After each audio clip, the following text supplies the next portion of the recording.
Hey guys, so this is April. As you can see, I've straightened my hair. I know you didn't come here for my hair, but it all relates, so just bear with me. So my hair was falling out. A whole lot of it was falling out due to a lot of hormonal changes and just a lot of other factors. So I was told that what I really need to do, because I hadn't had my hair cut like in a year and a half, that I needed to cut my hair and straighten it. She's like, I know you really don't want to do that, but that's really what you need to do. So I went ahead and bit the bullet, and apparently I did. I actually did cut a lot. It's just still very long. But I was talking to my sister about a month and a half ago about, chopping probably like 12 inches off. She's like, you've already done a big chop. Why are you doing another one? Is something going on in your life? What's going on, April? And I was like, nothing. She's like, well, big chops are symbolic. And I was like, I just really want to cut my hair, But I thought about that. I was like, because, there is a new change that was going on in me. Just something. And I knew God was like, cutting a lot of things out of my life. And as always, God, he shows me stuff. So he's like, April, this is what's going on in people's life. And I need you to tell them. A lot of them need to do a big chop. Okay. Let me explain to you what a big chop means. I know the ladies know, but men, what a big chop is when a woman has to cut her hair dramatically. Like when I cut mine before, I did it like all the way up to here. Or you see them, they just go completely bald, And the reason why is there's three factors to it. One is she has done a lot of chemical processes, whether it's relaxers, dyes, perms, whatever. A lot of chemical processing has been happening to it. Number two, she's put a lot of hair products in there that necessarily she didn't know were bad, but she thought that they were healthy and that they were good, but they ended up doing harm. Number three, the environment that she lives in, whether she lives like in a smoggy area, salted area, low moisture, high moisture. The environment that she lives in really affects the hair. So you combine all these three factors, a lot of times that's what results into a big chop. Somebody just got that, I think they did. What happens in our lives is there's number one, like the woman who knows that, perms and relaxers are not good for her hair, she's doing it anyways. There's a lot of things that you're doing that that are not good for your life, and you're doing it anyways. These are things that you yourself knowingly are doing. Then there's also things that we think that are okay. You don't really think about it. It's like, oh, that's small, that's innocent, or this could be really healthy for me, But it turns out, and I think we've all been there in places where it's like, I can't believe that ended up hurting me. I can't believe that person ended up hurting me, or that situation harmed me. And then there's number three. There's the environment that you're in.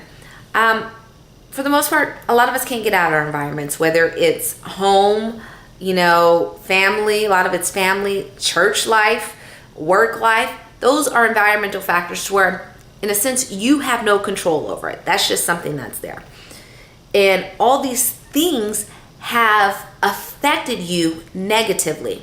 So what happens is with a woman, we have to constantly maintain our hair. It is not easy, man. I need you to understand that it's not easy, okay? But we have to keep trims. Like I used to get trims every 3 months. Because what happens is when you don't get your hair trimmed, and I knew this very well, I didn't get a haircut for like over a year and a half. Your hair gets what's called split ends.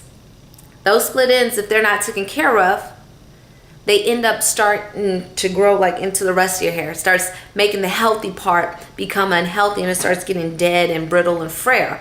To where at first you think you got this long, because my hair was ridiculously long, but about 6 inches of it was dead. It was dead hair. And that's what's going on in a lot of our lives, is we are not trimming out certain things in our lives.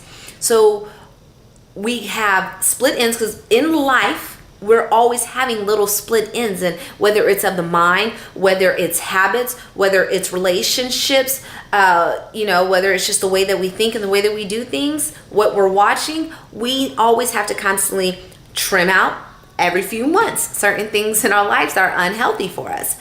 So, but if you are not trimming, just like with the hair, that dead stuff starts creeping up into the healthy portion of your life. It starts creeping up to the healthy portion of your hair. So when you get your hair straightened, you're like, oh, my hair is so long. But when you really look at it, no, I got a lot of deadness in my hair. You think your life is all gravy, but when it really gets straightened out, when you're really able to look at your life, you're like, man, I got a lot of dead stuff in my life that's weighing it down.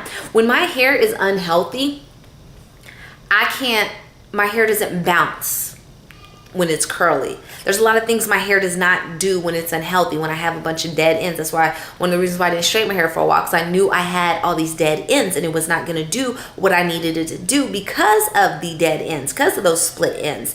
There's a lot of things that God can't do with you, that he can't move you like he wants to, because you have too much split and dead ends attached to your life. And God is saying, in order for me to move you and get you to how I want you to get you back to your natural state, get you back to that fullness that I had created for you, I need you to trim off some of these dead split ends that are happening in your life. But no, a lot of us want to be hard-headed. They want to be like me also. You want to hold on to this dead stuff, because it's just like, man, if I got to cut it, if I got to straighten it, if I got to do things that I really don't want to, God is saying, I need you to cut off. I need you to do a big chop in your life. I need you to get rid of some of these friendships that you have, some of these relationships that you have, some of the way that you're thinking about things, some of these habits that you have, because all they're doing is causing negativity around you. They're causing you to become dead-like. And it's very difficult for God to move the way that he wants to move with us when we have all this dead stuff attached to us. And I'm just trying to encourage somebody to take that leap of faith, to say, you know what? I got to do a big chop. And don't worry about what nobody else thinks. You're doing it for you. When I did my big chop years ago, I cut my hair all the way to here. And I got big ears, people. Okay, I got like